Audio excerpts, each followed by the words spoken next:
Hello and welcome. Today I'm going to give a lecture about Gauss's law. This is my college physics course part 2, chapter 2, which includes electric flux, Gauss's law, and charges in conductors. We know where there is a charge, there is a set of electric field. And we also know Coulomb's law gives us the relation between charge and position.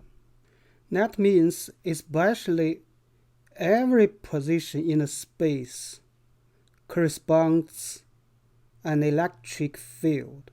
In other words, Coulomb's law maps the position and electric field.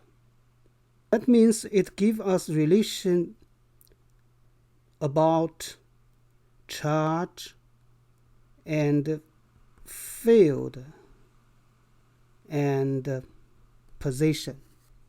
However, what about the electric field distributed in a region or a specific surface? For we know Coulomb's law tells us that the electric field is uniformly distributed around the charge, or we see the electric field uniformly distributes on the spherical surface. Is it the same as in the general surface around the charge? Does it hint something for us? How to relate electric field to the space in a different way? That this chapter wants to answer, and also is Gauss's law want to explore. First, let's try to explore the relation. Let's try to explore the relation of electric field and a specific area. We know electric field like a light which radiates everywhere in a space and pass through or flow through any imaginary surface around it, or it likes water, gas, or any fluid pass through a surface. How to describe the electric field flow through a surface? Light pass through a surface like glass surface or any imaginary surface. So how to describe the electric field flow through a surface? So we introduce an important concept, electric flux. First, let's look at a point charge in a rectangular box. See what happened. The electric field radiation. We have a rectangular box and we have charge in it. For example, a positive charge in the box. We know that there is a charge, there is a set of electric field. The electric field lines will go outward the box or go outward the charge. If we have two positive charge in the box, there also has an outward flux. This also has an outward. But if we have a negative charge in the box, what happened? If we have a negative charge in the box, we know the electric field lines will point to the charge, or we see the electric flow will inward the box. Also, if we put two negative charge in the box, we also see inward flux. So these two cases, we see inward flux. That means the electric flux passes through a surface with certain directions. If the surface enclosed the positive charge, whatever the number of charges, it will have outward flux. While if the box includes negative charges, whatever the number of charges is, that means if a box enclosed positive charge, whatever the number of charge it enclosed, it will have outward flux. While if the box includes the negative charge, whatever the number of charge it enclosed, it will have inward flux. If we have outward flux, the sign of flux is positive. If we have inward flux, the sign of the flux is negative. Now, let's look at the magnitude of the electric flux. Let's use the flat surface in a uniform electric field to discuss. If we have let's see a flat surface in a uniform electric field.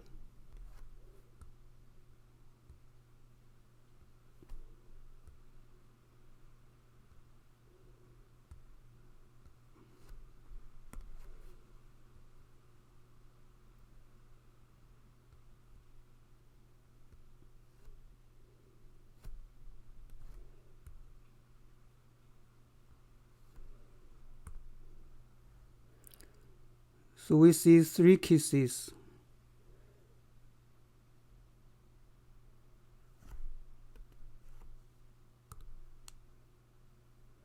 First, the flat surface is parallel to the electric field. That means the direction,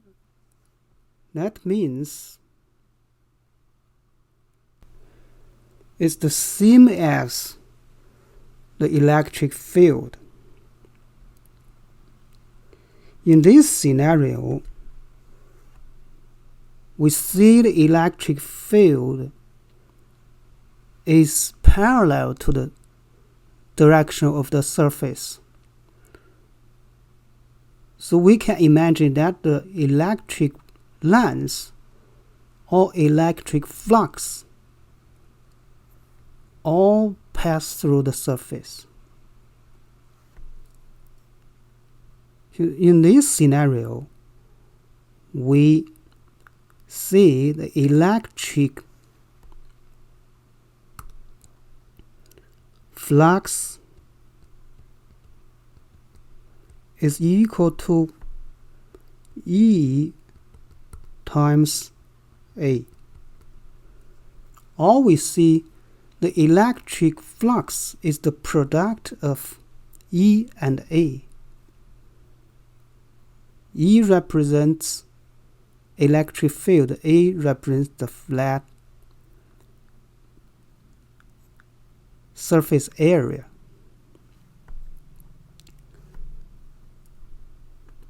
In a second, this is the first scenario. In a second scenario, the flat will tilt a certain angle to the electric field. For example,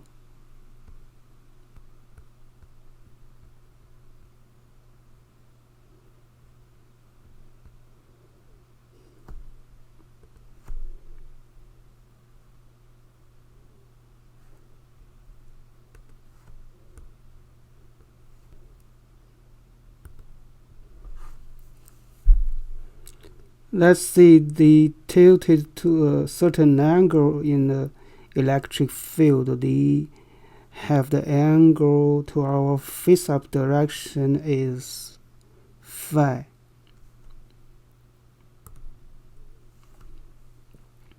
That means the direction of the surface of the flat surface is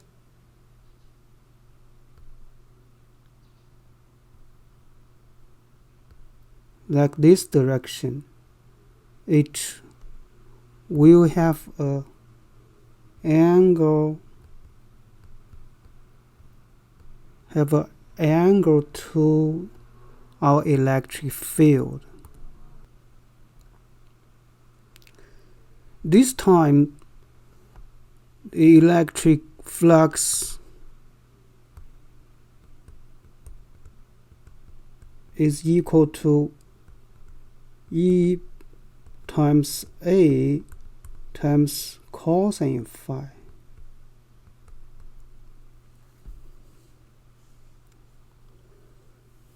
So what is really the electric flux passed through a surface? We only care about the direction which parallel to the surface direction, or you see it is perpendicular to the surface or parallel to the direction of the surface. Because if the electric flux parallel to the surface or perpendicular to the direction of the surface, it's really, as a matter of fact, is no electric flux pass through the surface. So we only care about what really the electric flux pass through the surface. The last scenario is that the flat area, the flat surface, its direction is perpendicular to electric field.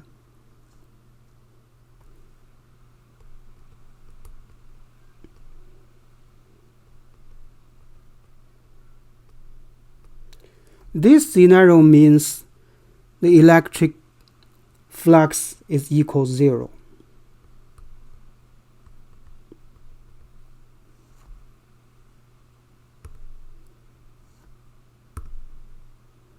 Apparently, there is no flux pass through the surface.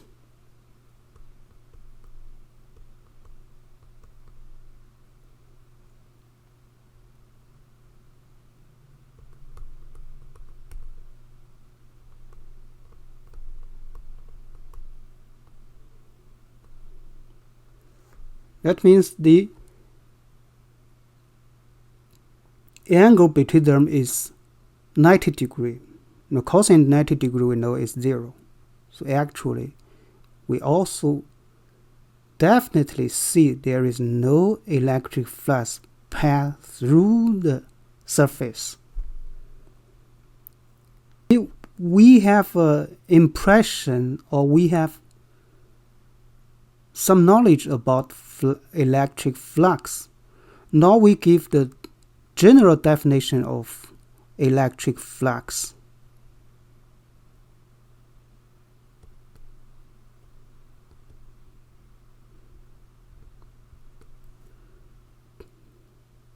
General means from above scenario we see the uniform electric field. Above we see electric flux in the uniform field. If it is in a non-uniform field, so we only means we use superposition principles. We can superposition the electric flux altogether. That means integral. So we integral electric field point product every element area of the surface, then superposition them up. We can get the general definition of electric flux.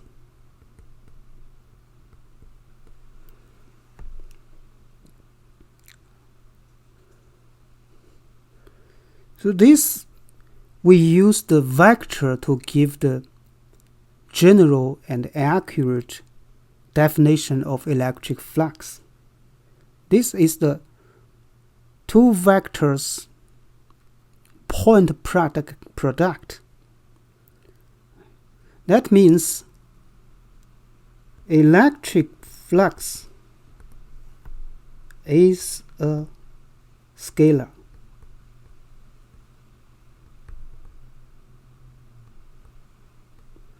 Because the two vectors point products, we get a algebra value. They may be positive or negative.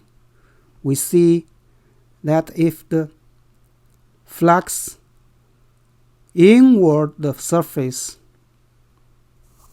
or we see the direction between electric field and the surface is bigger than 90 degrees. And the sign of the electric flux, it can be positive or negative. What determines the positive or negative? It determines by the angle between electric field and the surface. Now think about a charge in a rectangular box. What happened if we change the charges in the box?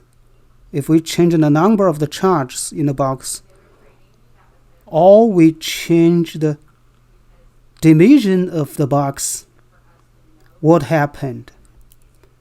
Let's look at it.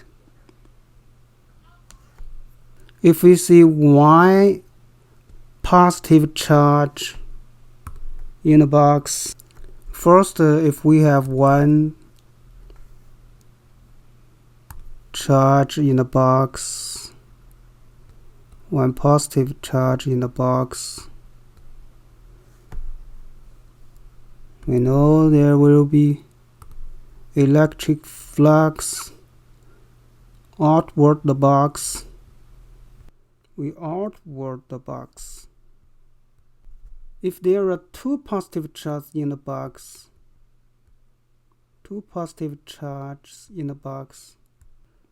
if we double the charge, it definitely the electric field also is doubled. So the electric flux also doubled. The direction definitely is also outward the box. If we double the dimension of the box, what happened? So we see no change of the flux. So the first we have flux flow outward the box. If we double the charges, the flux doubled. Electric flux also doubled.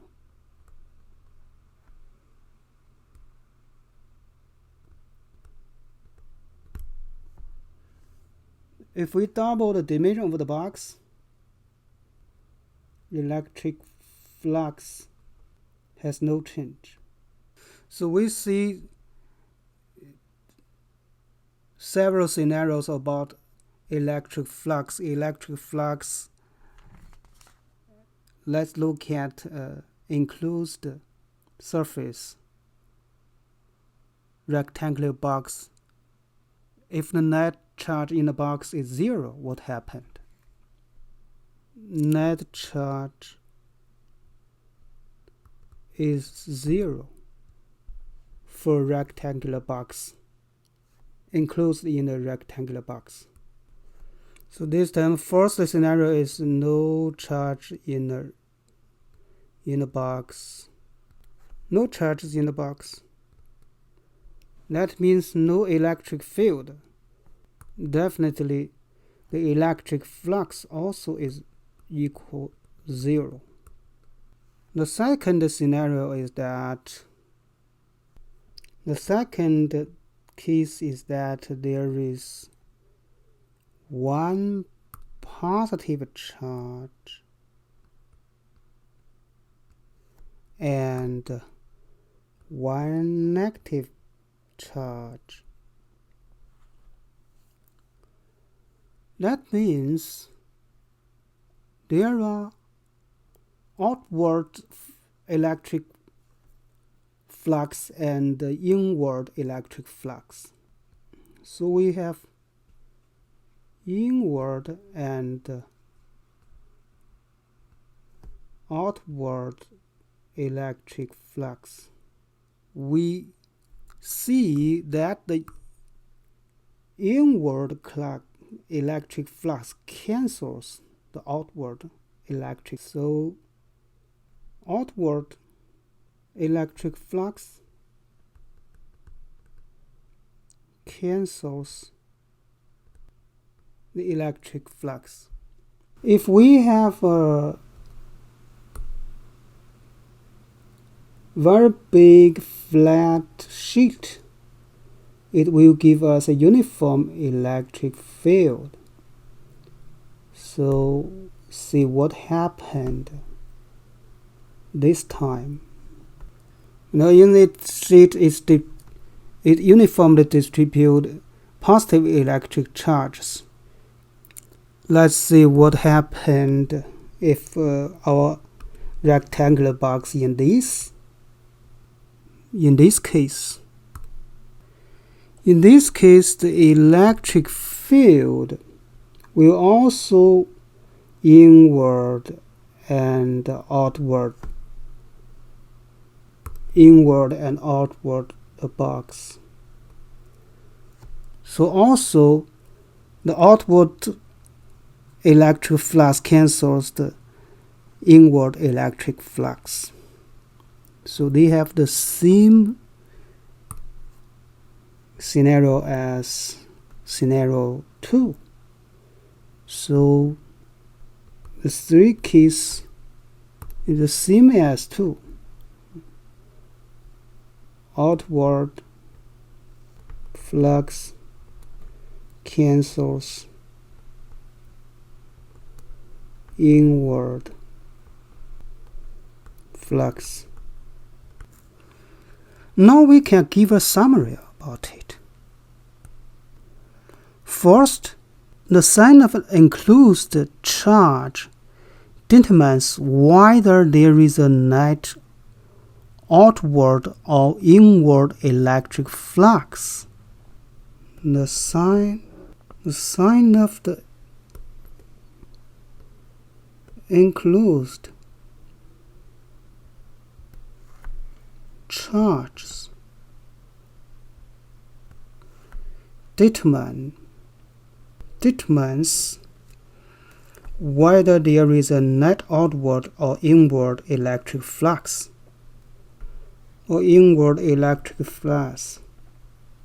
pass through a closed surface. Number 2 is that charges outside the box give no net electric flux passing the surface. Number 3 is that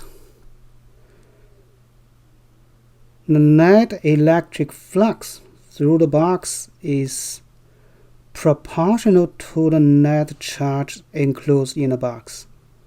but is independent of the dimensions of the box.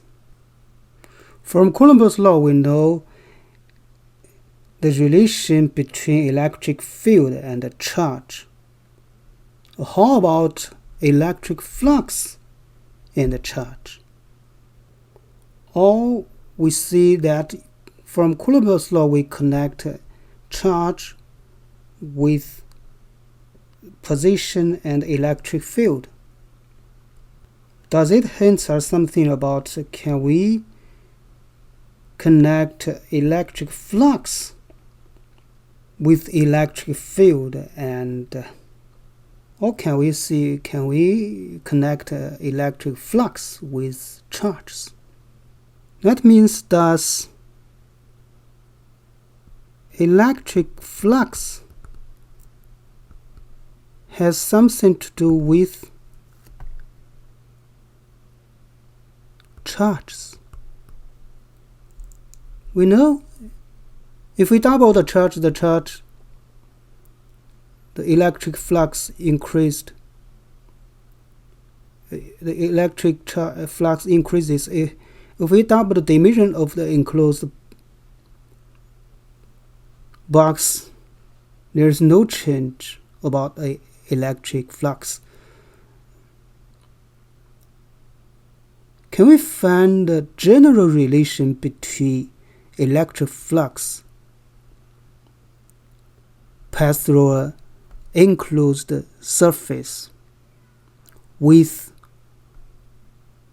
the charge closed in the surface? Can we find some connections? This is the electric flux pass through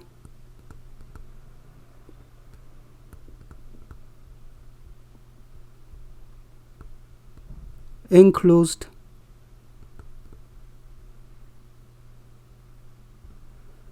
surface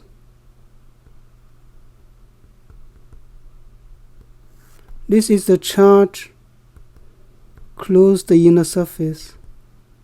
Can we find some relations between them? Do they have general relations?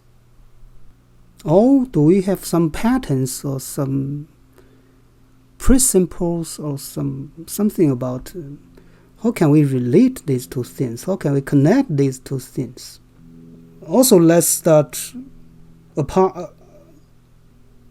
begin with a point charge, a positive point charge in a spherical surface. Let's say there is a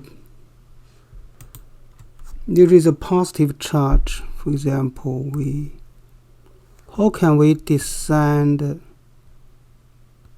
electric? Let's look at the electric field if the surface radius is r and 2r and 3r. Let's see if when the radius is r, we see the area here of the surface. We see this area is dA. If we double the radius of the surface, the area becomes here. Actually, we know this area becomes 4 times of the dA. So let's see what happened about the electric flux pass through dA and 4dA. Apparently, we can see if we see the electric flux, we see that really, if we see the electric flux like electric field lines, it passes through these two areas specifically. we definitely have the first impression that they have the same electric flux, because there are the same numbers of electric field lengths pass through the surface. Let's say it. We know that the electric flux is defined for this spherical surface. We definitely first see that the surface is symmetry around any axis pass through the center of the surface. So the electric field, this is a point charge which sets up electric field. In any spherical surface, if the center of the surface is the charge, their electric field distribution will be uniform on any such surfaces. So the electric flux equal to anywhere they have the same E.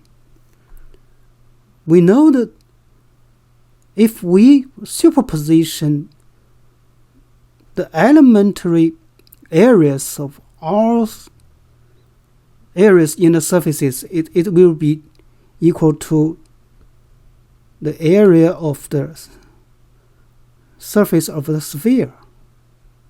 So if the radius is r, they have passed through the surface is, so this is the electric flux.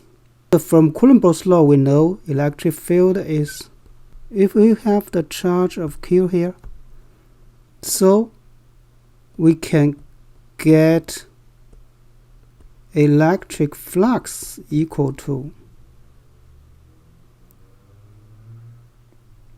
if we use, now we K equals, we know that the electric field flux equals, this is true for a spherical surface.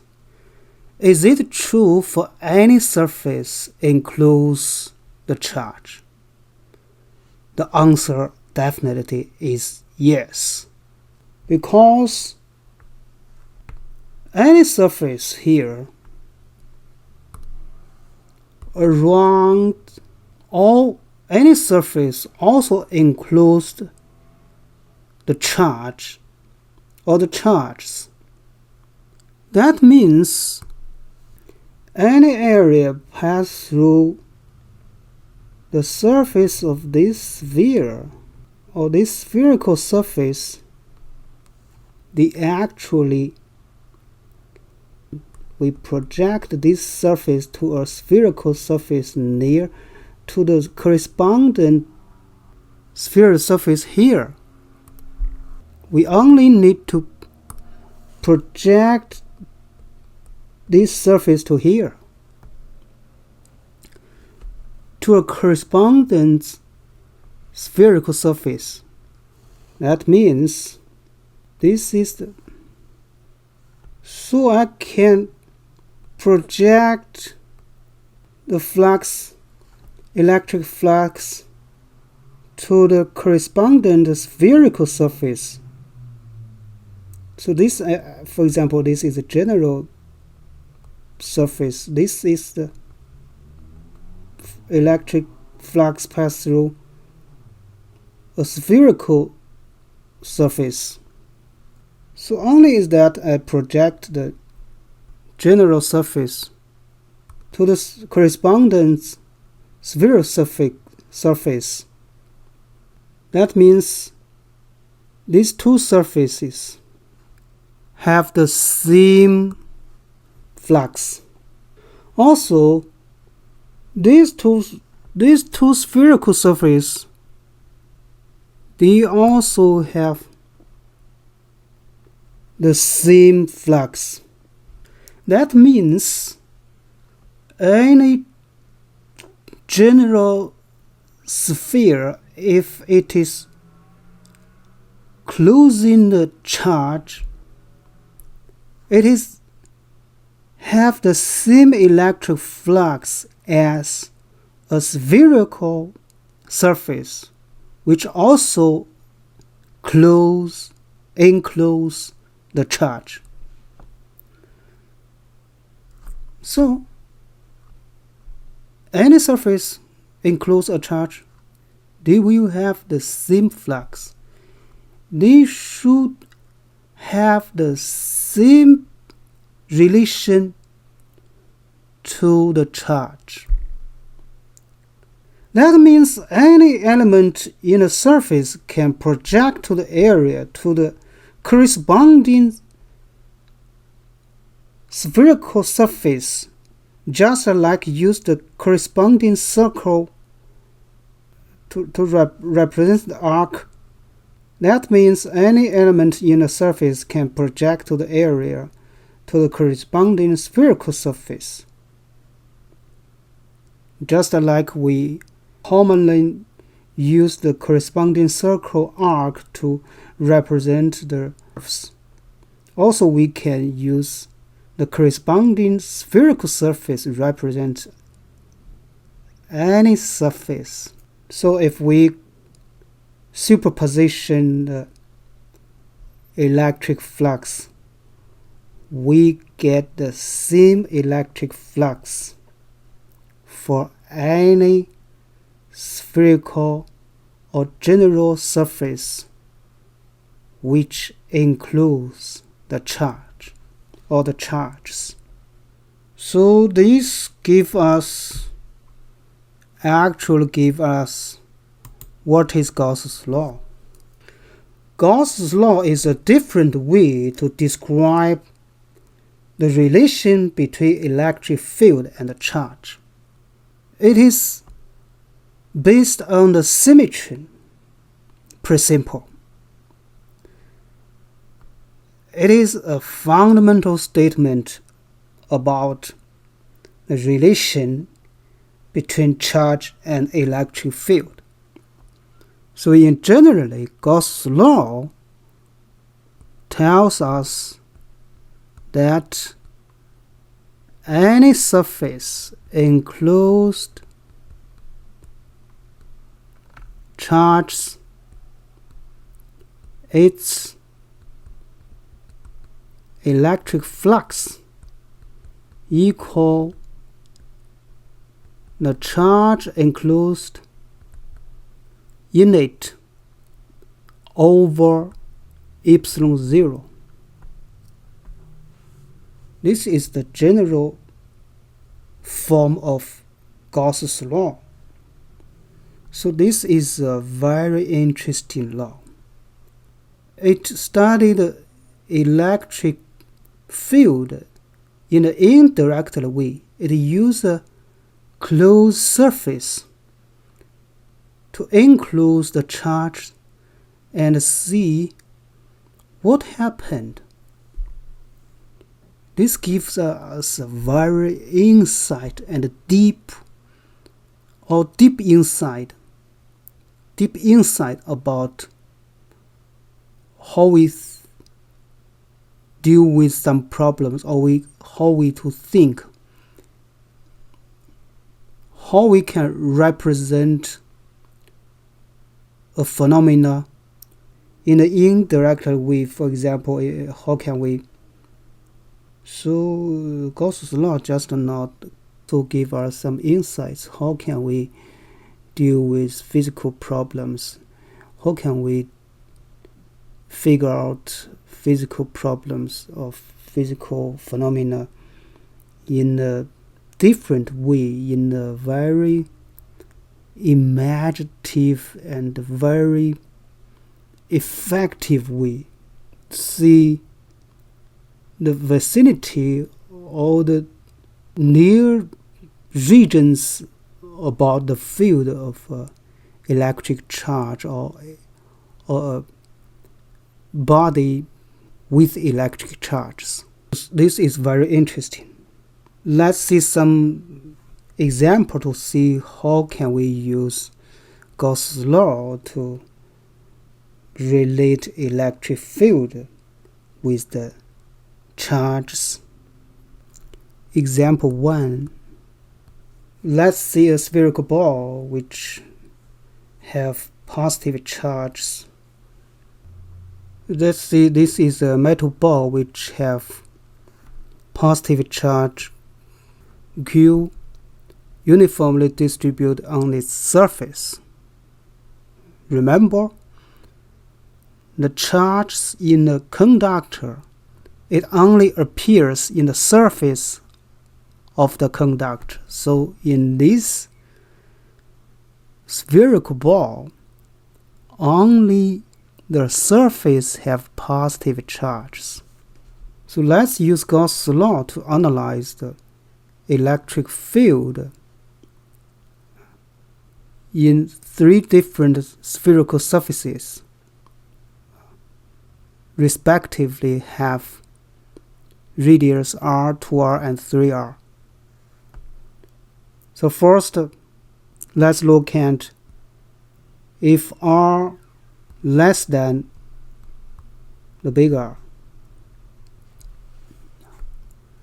From Gauss' law, we know the electric, we know any surface enclosed the charge, its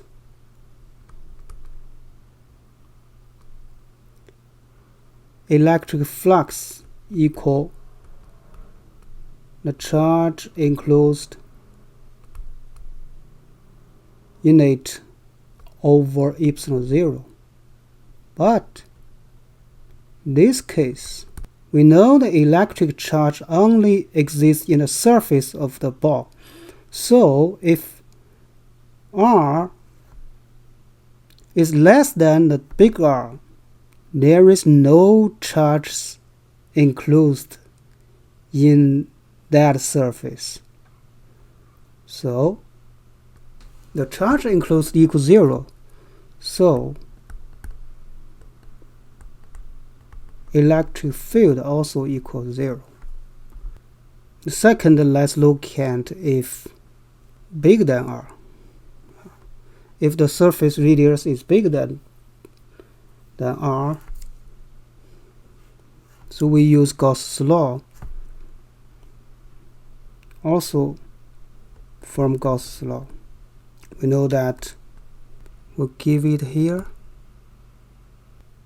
We know the charge enclosed in equal to Q, and the left side of the Gauss law, we know the electric field is uniform. And if the sphere surface radius is R, we know the surface area is 4 pi r squared. So this equals, so we get, what do you see?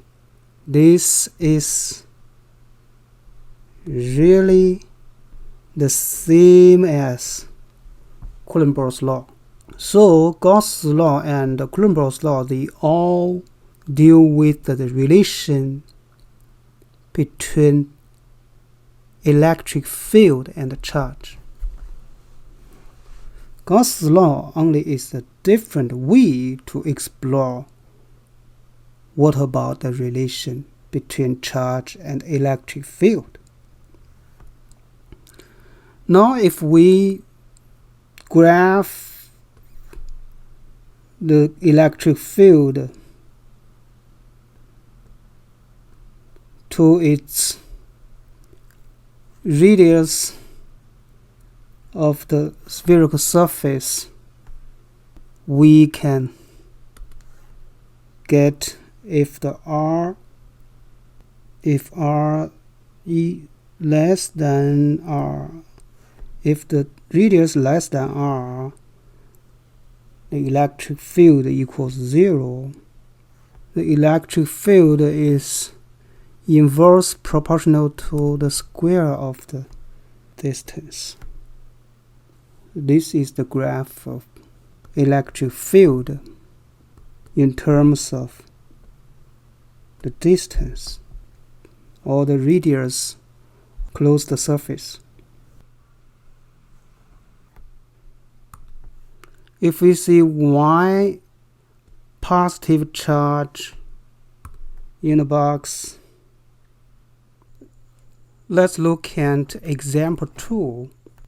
Before the example 2, I want to emphasize that Gauss's law involves or matters symmetry.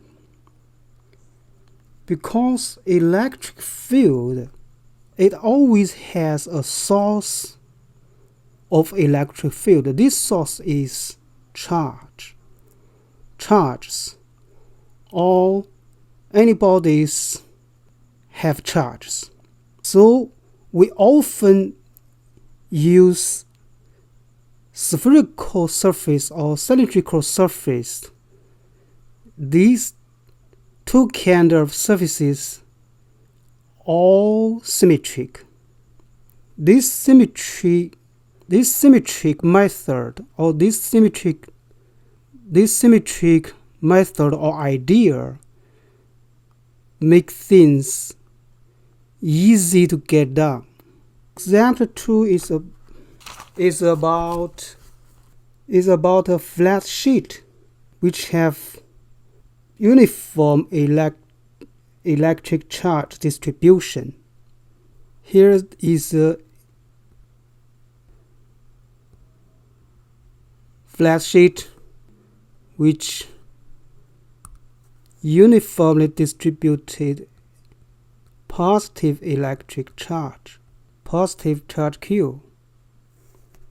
If the area of the flat sheet is A, that means the distribution rate or per unit area distributed Q over A charges. How to calculate the electric field of this flat sheet produced? For Gauss laws, first we need to set up a Gauss surface. This flat sheet surface, we can use a cylindrical surface to enclose electric charge. We use such as this kind of cylindrical surface. Electric field is to the cylindrical surface axis. For the left end and the right end surface, we know the electric field is this is the electric field direction. This also is the direction of the right end surface, and all this direction is the same as the flat sheet surface. For the cylindrical surface, its direction is perpendicular to the axis. First, we set up the Gauss surface. This surface is a cylindrical surface, and we know the left end and the right end surface, they are parallel to the axis of the cylindrical surface. For the cylindrical surface, they have the direction perpendicular to the electric field. So that means the cylindrical surface, for the cylindrical surface, because its direction is perpendicular to electric field, we know this direction electric field equals 0. That means only the left end and the right end surface makes sense for Gauss's law. So for this closed surface, only the left and end surface of the cylinder makes sense. That means we have left end electric times the area plus the right end surface electric field times surface area equals charges enclosed over epsilon 0. So we get electric field equals. This is the beauty for Gauss's law. We only use several lengths, very easily can get the result of a flat sheet with positive charges. You know, if we use Coulomb's law, this also can be solved, but it is not simple as this method. Now let's look at example 3. Example 3 is about a very long wire which have positive charges. How can we use Gauss's law to derive the electric field around the wire? Also use a cylindrical surface to enclose the charge. For this surface, we know the electric field is perpendicular to the axis of the cylinder. This direction is parallel to the cylindrical surface. The right end and the left end surface have the direction parallel to the axis. So these two surfaces perpendicular to the electric field. So at the right end, at the left end, their electric field equals 0. So in this case, Gauss's law only matters the cylindrical surface. For example, this where we know also bear electric charge Q, and their length of the wire is we see is L. Their per unit length have Q over L charges. So we use Gauss's law. It includes the charge Q over epsilon 0. We only have the cylindrical surface. We know the cylindrical surface have the area. For example, we give the, in this case, we know electric field times area of the cylindrical surface is equal to the 2 pi r times L and equals Q over epsilon 0. So we get E equals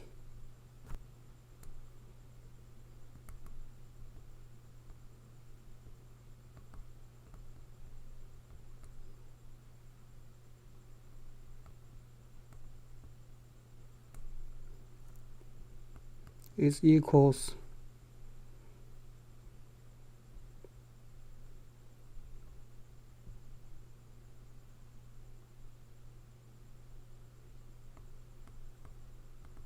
this is example 3. Example 3 is about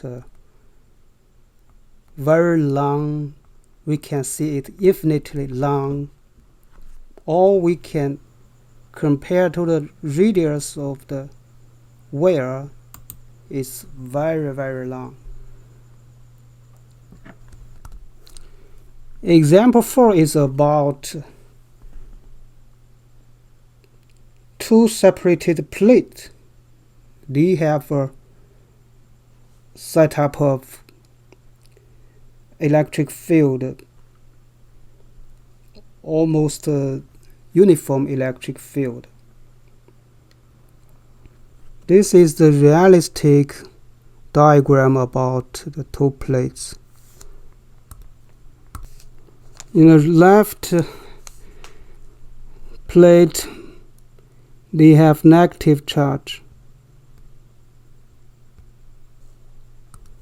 On the left plate, it has positive charge.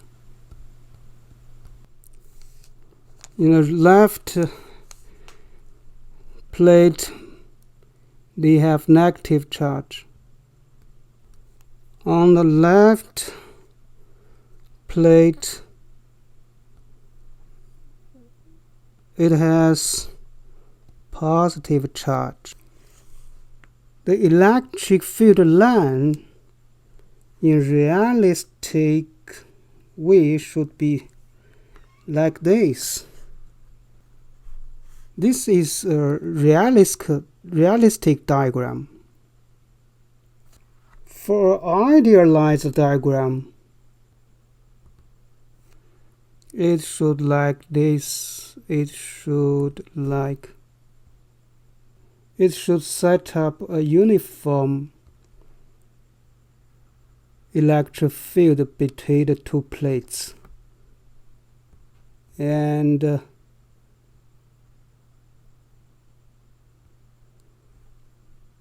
the electric charge, all the positive all along the right side, and the negative all along the left side. So they set up a uniform electric field. So this is the realistic, this is the idealized diagram. Now we analyze the electric field of this system. For this system, around this system, we need to analyze all regions, all vicinity areas about this system. So we give 4 cylindrical Gauss surface. The first one is a surface here. We call it S1. We also, here is a surface, I call it S2. Around the right plate there is also, we give 2 Gauss surfaces, cylindrical surface. One is, I call it S3. It also has a Gauss surface here. I call it S4. This is the 4 scenarios about Gauss surface. Apparently for surface S1 and S3, they enclosed no charges. So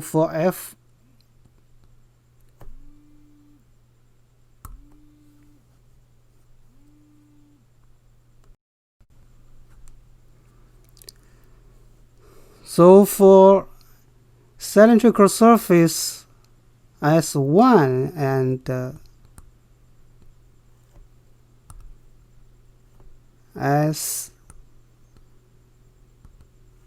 3 equals 0.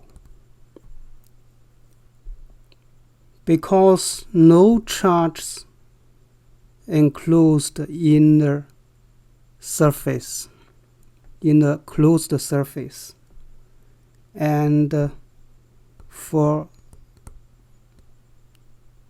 surface S2 and S4, we have electric field equals is the distribution of the plate, of the flat plate. For example, this area is this have electric charge Q and area is A, so the distribution rate is Q over A.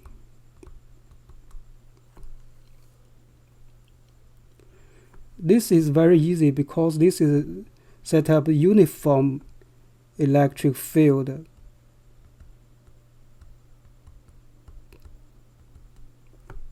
And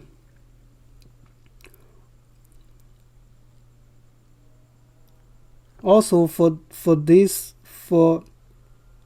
cylindrical surface S2 and S3, there are only one end of the surface have electric flux. So for Gauss' law, we know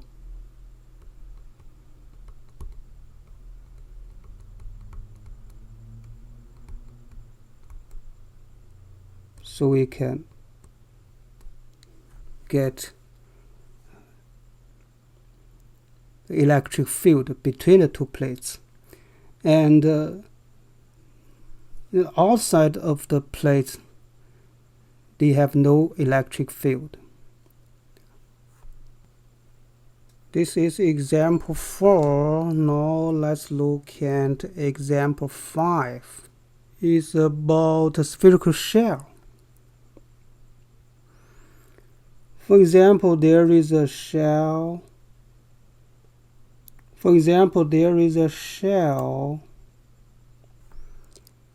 In the shell, there is a conducing ball which have positive charges.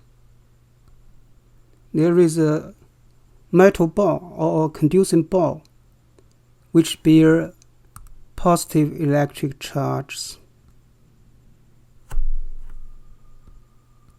For example, the metal ball bear Q electric charges. And let's analyze the electric field in such case. We also discuss when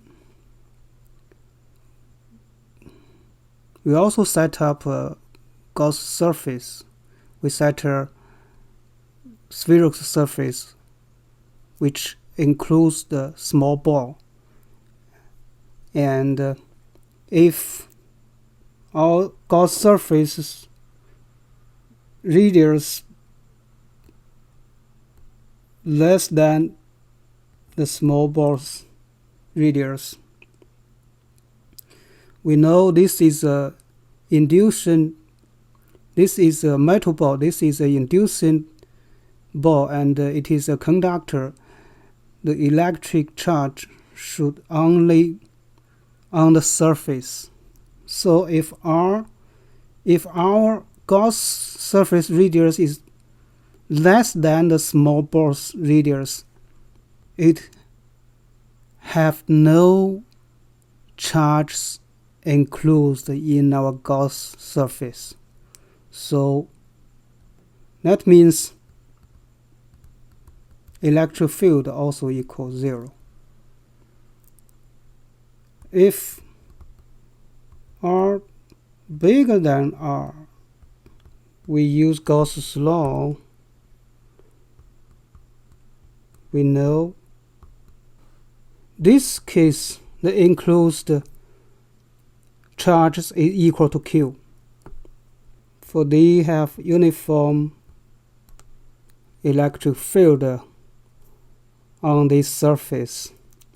Also, we know the surface area is 4 pi r square. So this equals, we get E equals, it's just like a point charge. So for a shell, it has the same electric field as a point charge. If we diagram electric field in terms of the Gauss surface radius, we get the same diagram as the point charge. When R is no more than the small ball, it's no electric field.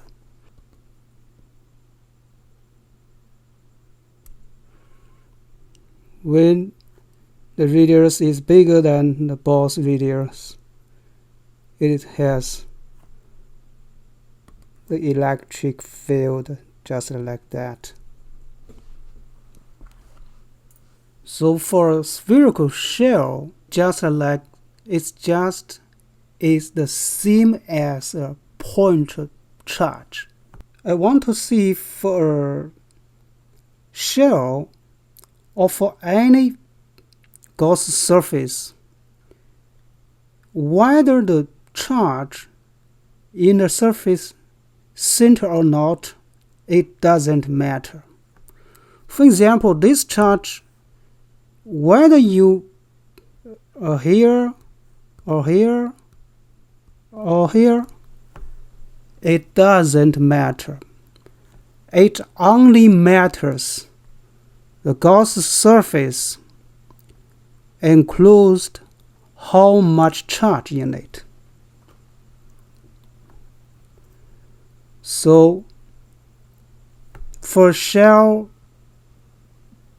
it has a metal ball or inducing ball which has charge in it. It behaves just like a point charge. If you have Gauss surface enclose the shell anywhere, any radius, only if the surface, the spherical surface or any kind of surface enclosed the charge. For this time, if the surface includes the shell just behaves like a point charge. Next, let's see example 6. Example 6 is about a uniform spherical volume. That means we have a spherical which bears, we have charges uniformly distribute in the volume of this sphere. That means if we have Q charges in a sphere,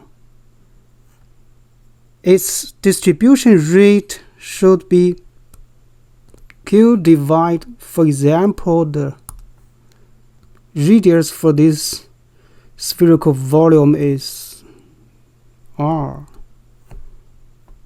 So the charge divided by the volume of this. This is our distribution rate. This means per volume. The unit volume have the charges. This time, in this case, we also set up the Gauss surface. If this is our surface, if R less than the big R, That means R is no more than this volume. The radius no more than the radius of this volume. First, we need to know how much charge enclosed in this Gauss sphere. Then we use Gauss' law. That means, so we get E equals 4 pi equals 0 if R bigger than the big R. It's just also like a point charge. We also get, it's easy for us to get it's equal to.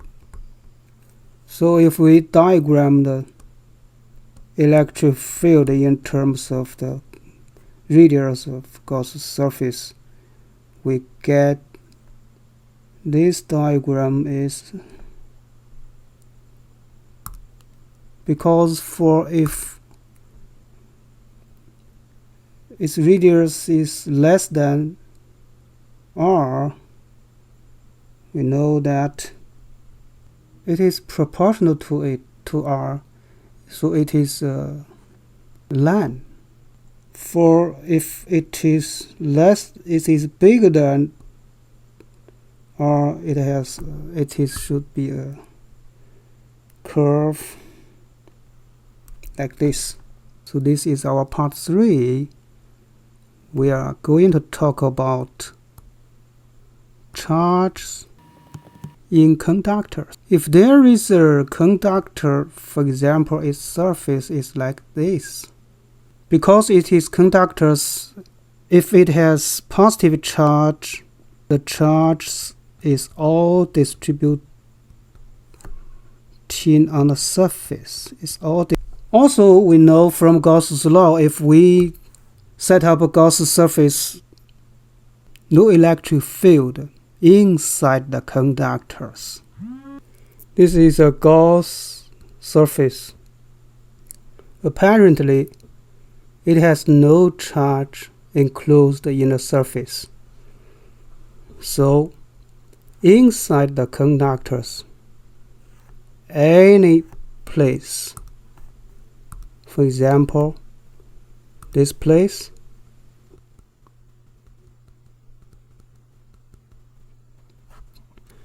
there is no electric field.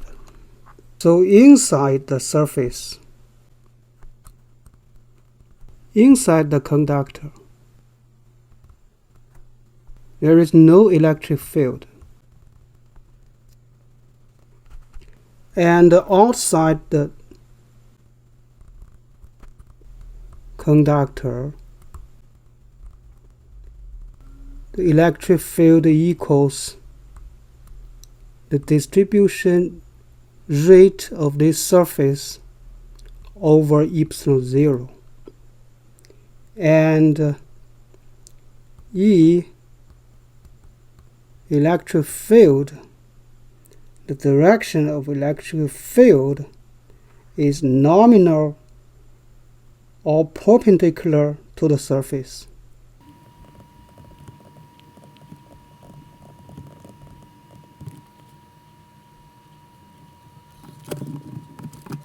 If a point charge inside a shell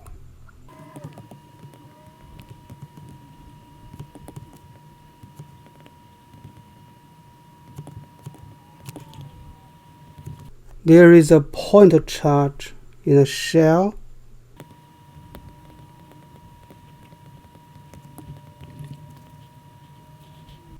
we know this point charge will induce electric charge in the shell surface. In the inner surface, it will bear negative charge.